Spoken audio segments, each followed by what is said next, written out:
All right, we'll call the June 19th, 2024 Policy and Academics Committee meeting to order. The roll call. Garcia. Here. Ms. Petita. Here. And Mr. Wright is not.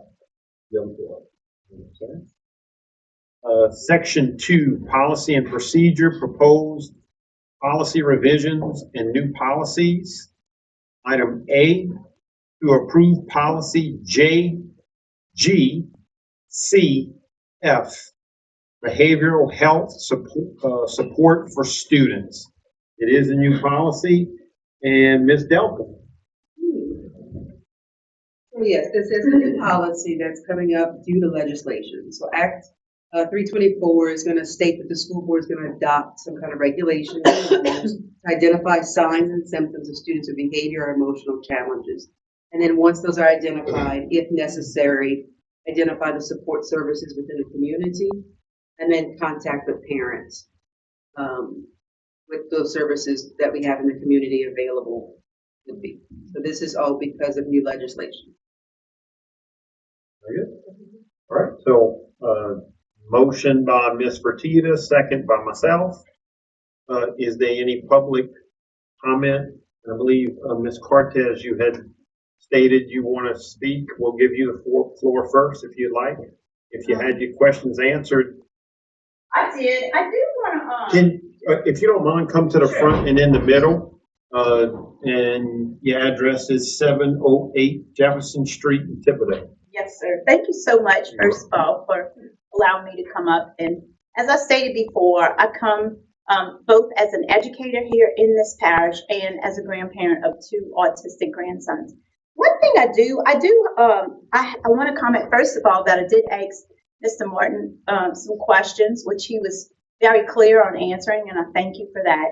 And I do want to comment in this document that y'all have under number 2, where it says behavioral health services shall be permitted during school hours if the student's parent or legal guardian presents a behavioral health evaluation performed by an evaluator chosen by the parent or legal guardian, and the evaluation indicates that the services are necessary during school hours to assist the student with behavioral health impairments that the evaluator determines are interfering with the student's ability to thrive in this educational setting.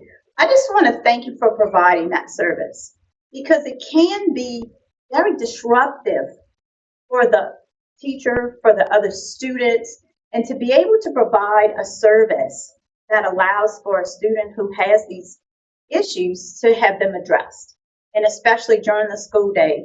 So I thank you for that. And Mr. Jarrett's answer to my question earlier was that the parents do have participation, can even attend the sessions that are going on if they should choose to do so. So that's about it.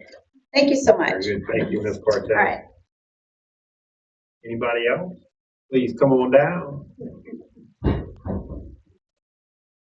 Hi, how are y'all? Good.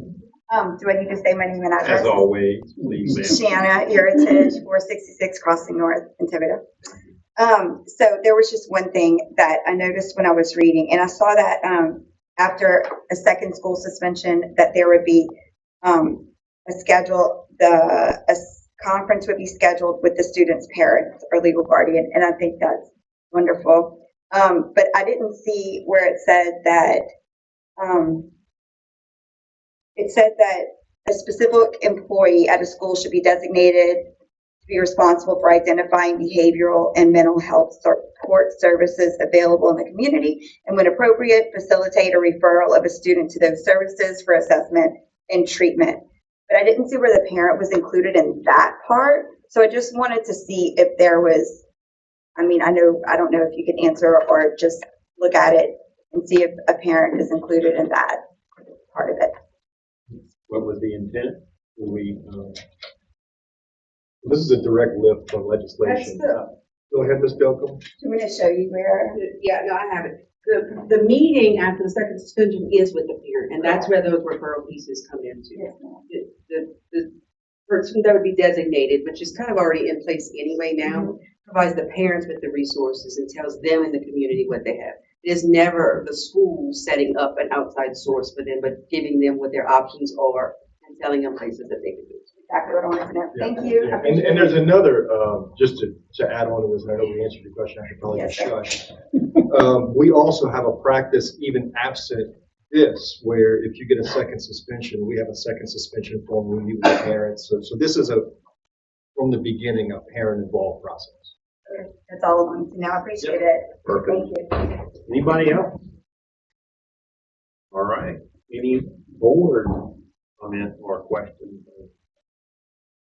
All right, hearing none, we can go ahead and vote on A.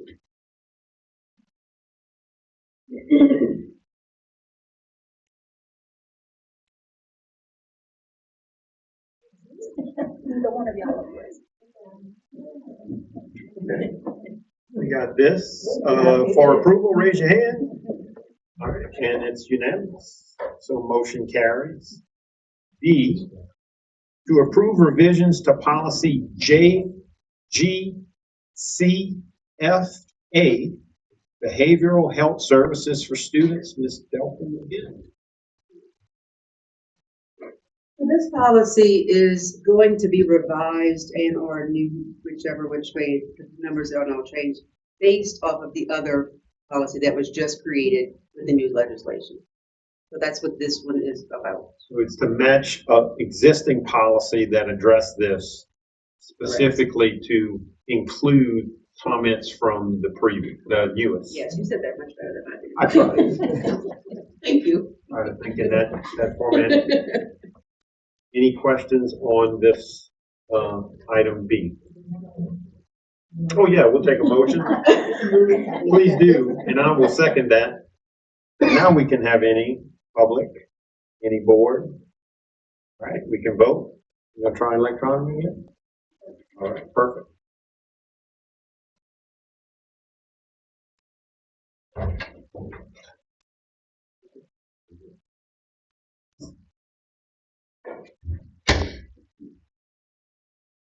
All right, and it carries. Section 3, academics, new business. So here we are going to receive a virtual Academy of Lafourche annual report from Mr. Edmund Adams. So Mr. Adams, please come on front and center. Good evening. Some familiar faces and new faces. Thank you for having me today. First off, I would like to thank Mr. Martin and his team for having an open door policy with VAL and resolving and working together to educate our students here in Lafourche. This past year, we serviced 475 students at VAL. Right? In grades 3 or kindergarten through 8th grade in ELA, our curriculum is wit and wisdom. In our testing grades of 3 to 8, our average score per grade level was at the basic level. In math, we use Eureka. In grades 3 to 8, our average score was basic in grades 3 to 8.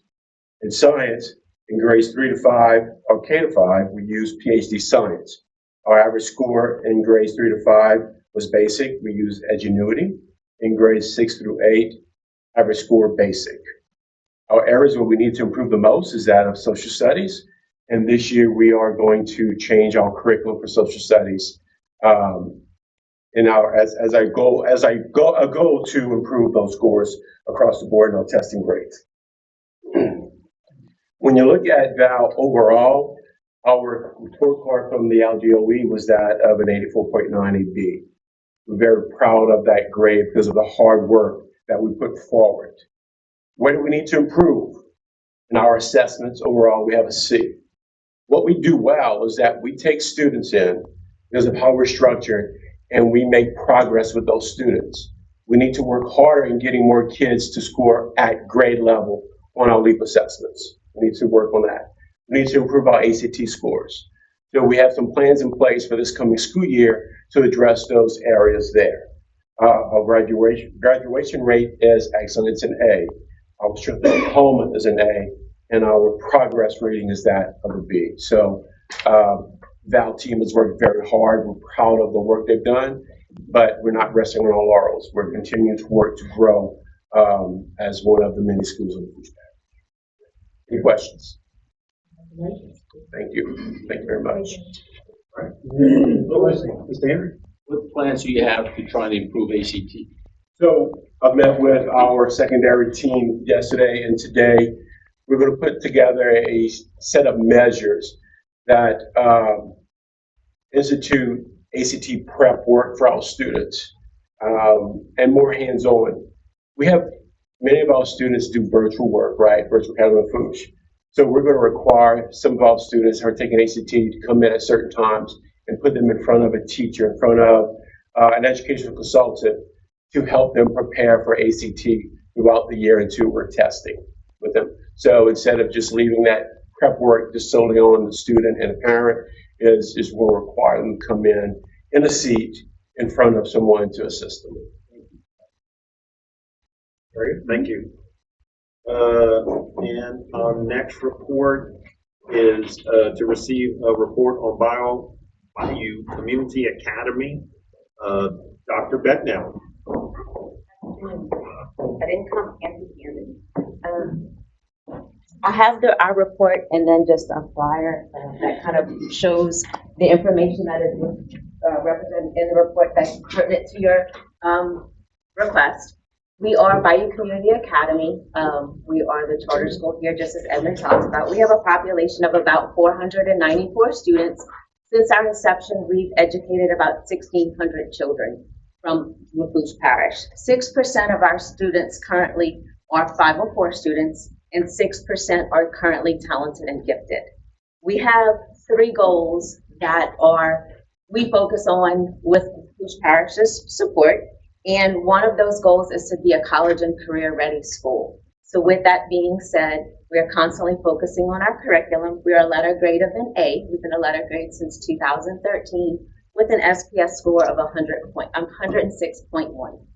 Our second goal is that we are trying to enroll at least 55.8% of our population being economically disadvantaged. Quite honestly, this is probably the goal that we struggle with the most. Mr. Martin and I talk about it all of the time. We do things such as when we hold our open enrollment for our students to come, we have so much is going into the community. We meet at Head Start, for example, in Raceland. We literally have a meeting right when they're picking up their children from Head Start, and I'm standing at the door looking at it with an application and explaining to them what BCA is about, how can they apply, and beg them to apply. Just this year, because we did pick up a few students like that, we added a bus stop at Terrio Boat Launch to help support those students that are coming in from Raceland. We even picked up 2 families from Lockport as well at those meetings. We've had meetings in Government Circle. We've also had meetings at Moses Baptist Center. So we're trying to support that, continuing to work and spread the word, adding bus stops, but quite honestly, that is the one goal that we are continuously lacking in. Our third goal is that we need 5.9% of our student population to be special education. We hit 5.4% this year, and we know with the new enrollment coming in for kindergarten, we're going to well surpass that. So we're very proud of the fact that we finally hit that. It took a little bit of work, but we have done that and continue to do that to reach those goals. Both economically disadvantaged as well as our special ed population do have priority in our enrollment process. So know that it's a goal of Mr. Martin's as well as myself and my board, but I'm open to any questions or suggestions. Not a question, but maybe a comment to the board. I noticed you said 2 families from Lockport, any from South Lafourche? We have one whose mom works at Nichols, but I'm not sure how long they're going to stay. What I would at least like the board to consider or look at. I think Ms. Moore knows where I'm going. When I was a student at Nichols State University, we used to have a bus that the school board paid for that would pass up and down the bayou, so that if you wanted to go to Nichols State University, you could ride the bus and go to school. And I was lucky I lived in a dorm, but if I went home on the weekend, I took the bus home on Friday and I took the bus back on Monday. maybe that's something we can look at. Maybe we can increase that enrollment and increase the expanding area, not only for South, but for Central. I think that maybe it's something that we can take a look at. Any other questions? Thank you for this opportunity for presentation. Dr. Becknell, would you please speak very briefly about the construction? We just did our second cement pour. We have one more major to go. Our goal, not that I'm counting, is June 23rd, 2025, we move in. As of now, we're on target, and we have, how much do you want me to talk about? I can talk all day. What do you want to know? We have our loan from USDA, as well as working through Synergy Bank. And we put a large down payment ourselves. So it's been a very, very long, grueling process working with USDA, but it was something that we couldn't pass up as a charter school due to what they could offer us of a 40-year loan at a 2% interest rate. So we had to stick it out, and we're making it finally happen. Thank you. Thank you. Item C, to approve job descriptions for the positions of paraprofessional for visually impaired and bilingual interpreter. And we'll have a double team here with Ms. Delpham and Ms. Law. I believe. Right. Or Robbie Lee. Superintendent Martin, Chairman Dion, we have two positions here that we are bringing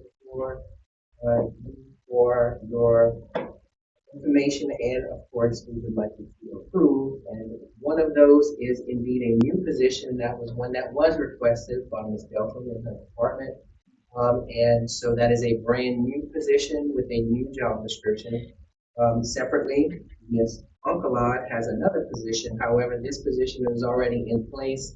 There are some changes in that position, and you will see in hers that one of the items is that it is preferred, and then another addition is that it is going to move to a 7-hour, 182-day position.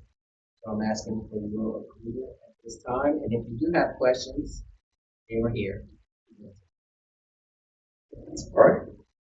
Very good. So I so move. I second it. Ms. Marion seconds. Any public comment on adding these two? Any board? I just have a question. Are these school specific, or are they going for their own? No, they're not. Mine is not. Mine would be an open. Okay. No, okay, just wondering. Anything else? All right. Hearing none, we can vote.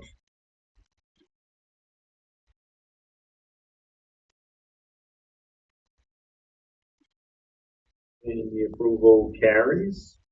Item D, to award, on the right one, to award the highest score, most responsive and responsible bidder, Imagine Learning, for an asynchronous learning platform for a 3-year contract at a total cost of, let's see, that is $370,545.90.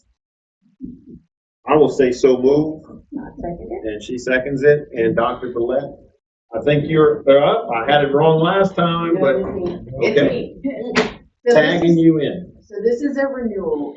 It was known by Edgenuity the last time we renewed. It's been known by E2020. So this is a renewal of an asynchronous learning platform that we use with our students who are assigned to pass, as well as students who are doing credit recovery.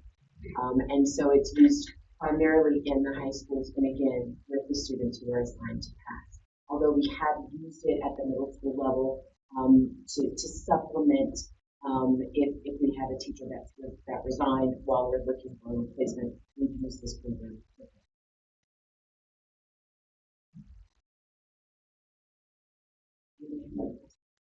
Yes, thank you. Any questions? Public? Board? All right, hearing none, we can vote.